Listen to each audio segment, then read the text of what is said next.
Assalamualaikum warahmatullahi wabarakatuh. Auzubillahi minasyaitonirrajim. Bismillahirrahmanirrahim. Kalla innaha tazkirah.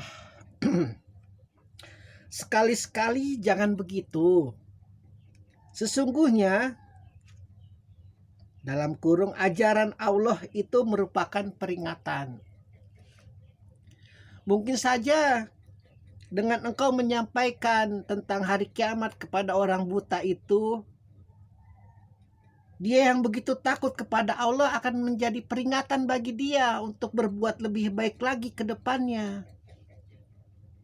Dengan dia berbuat baik ke depannya itu, walaupun sebesar biji atom itu bisa mampu akan merubah dunia. Itu logika kebijaksanaan. Makanya kau jangan pernah menyepelekan kebaikanmu, wahai manusia. Bisa saja engkau itu memindahkan batu di pinggir jalan, engkau bisa menyelamatkan satu nyawa. Siapa yang tahu? Itu ajaran Allah itu merupakan peringatan. Dan nih, hai kau yang suka maling di dinas perhubungan, anjing, hai babi, miliaran pemerintah ya memberikan dana untuk membangun jalan, untuk membangun sarana irigasi, untuk membangun sarana pengairan di pinggir jalan, got-got. Tapi engkau juga bangun rumahmu, bersak-sak semen engkau korupsi, paku, sehingga jalan-jalan kualitasnya mundur. Orang tidak nyaman di jalan gara-gara engkau. Kau tahu kan umurnya jalan itu berapa? Abadi, tolol. Jalan itu abadi. Kecuali kiamat, kecuali gempa bumi, nggak dipakai lagi. Kalau hilang kenyamanan manusia karena engkau korupsi itu aspal, engkau korupsi itu jalan, engkau salat 1 miliar rokaat pun gak akan mungkin masuk surga, bego. Tuh makanya Islam itu paling benci sama korupsi. Usman aja dipenggal kepala di pinggir jalan. Kalau kau tidak tahu siapa itu Usman, ketampanannya, yang paling tampan di sini Presiden SBY. Tuh SBY dipenggal kepala di pinggir jalan gara-gara masalah korupsi. Makanya Allah itu peringatannya sangat luar biasa, tidak suka dengan orang yang berbuat curang. Cepat-cepat kau tobat, mohon ampun. Masalahnya itu yang kau korupsi itu jalan tol, jalan lingkar luar Jakarta, jalan desa, jalan apapun itu akan dipakai sampai kiamat. Kalau hilang kenyamanan manusia gara-gara engkau korupsi, berapa kali sholat kau harus hapus? Coba pikirkan.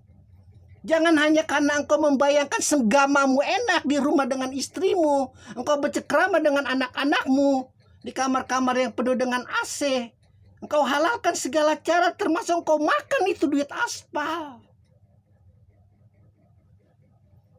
Apalagi sampai terjadi kecelakaan, puluhan orang mati, ratusan orang mati di jalan. Makanya Allah katakan, aku ciptakan malaikat menjadi saksi ketika engkau lahir sampai mati. Mampus kau. Di hadapan Allah mau kayak gimana lagi? Makanya buru-buru pindah agama jadi Konghucu. Kalau di Konghucu dewa-dewanya licik boleh. Kau makan duit jalanan boleh kau. Yang penting kau terhormat di hadapan manusia, kau pejabat, begitu. Jangan masuk agama Islam, ini keras. Agama Islam itu peringatan yang paling nyata sekaligus kabar gembira bagi mereka yang percaya. Itu baru masalah jalanan. Masalah Al-Quran udah sering diterangkan. Debu yang menempel di Al-Quran itu Allah masukkan surga. Debu. Engkau korupsi, tololnya kan luar biasa. Nggak ada lahan korupsi yang lain apa? Sampai Al-Quran aja dikorupsi. Sebagian tafsir mengatakan ayat-ayat Allah itu makhluk bernyawa. Ini yang sedang aku baca ini makhluk. Kalla innaha tazkirah, ini makhluk. Kelak nanti bersaksi orang ini sering baca Al-Quran. Aku tidak suka jika dia masuk neraka. Begitu bersaksi Al-Quran di hadapan neraka kelak. Bagi mereka yang suka baca Al-Quran. Karena ini makhluk bersaksi nanti. Yang namanya makhluk itu bisa bicara, tolol. Bego. Jangan kau korupsi. Kau sholat berapa kali coba itu? Marahlah makhluk ini. Kalau mau korupsi yang kira-kira. Jangan yang ukurannya abadi. Engkau sholat sampai miliaran kali gak bakal tembus amalmu. Kau tahu kan bagaimana itu neraka. Satu lubang jarum Allah buka, satu kampung mampus. Di sejarah Nabi Saleh atau Hud itu coba kau buka lagi. Masalah dosa mah nanti. Iya, masalah dosa mah nanti. Sekarang masalah aku adalah menyampaikan apa yang aku ketahui. Kalau mampu menggugah nuranimu agar kembali lagi ke jalan fitrah, agar kembali lagi ke jalan Allah, aku tidak butuh pahala sedikit pun darimu, demi Tuhan, demi Allah. Engkau jadi manusia saja sudah cukup. Karena Imam Ali mengatakan, jika seluruh manusia yang kaya itu sadar jika mereka itu manusia, tidak ada satu kelaparan pun yang terjadi di muka bumi. Karena orang-orang kaya itu tidak sadar mereka itu manusia. Yang sadar mungkin hanya 1%, 2%, itu juga udah lumayan. Mereka sadarnya adalah binatang mereka, memuaskan hawa nafsu mereka.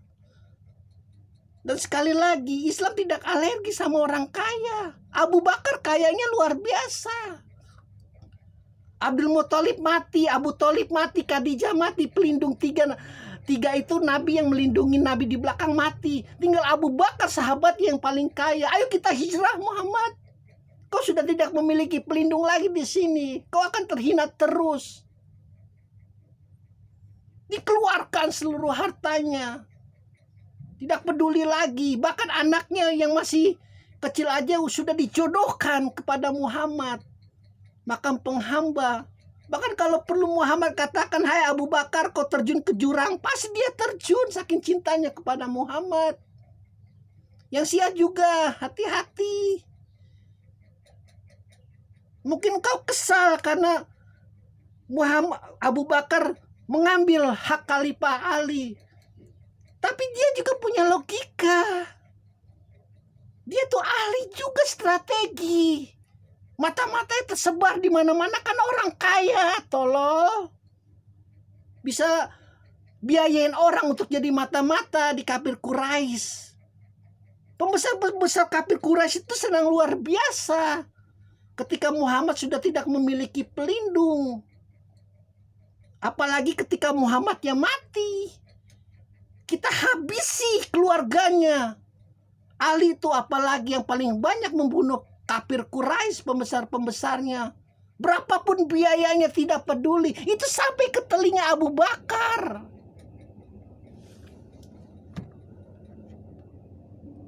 Makanya tidak tersentuh seujung kuku pun Ahlul Bait sama orang kafir ketika Abu Bakar, Umar,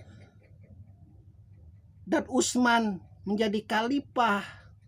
Karena misinya melindungi Ahlul Bait. Bagaimana tahu demi Tuhan mereka tahu bagaimana cintanya Allah, bagaimana cintanya Rasulullah kepada Ali, kepada Fatimah, sayangnya kepada Husain, kepada Hasan, tahu. Dan gak perlu dibuka-buka gitu kayak orang norak, digembar-gemborkan. Gak perlu, langsung kepada Allah. Ya, Al-Quran itu memberi peringatan yang paling nyata. Jangan kau berbuat curang. Jangan kau sombong. Jangan kau menghalalkan segala cara. Kalau sudah terlanjur ya sudah. Semoga nuranimu masih hidup. Alhamdulillahirrabbilalamin.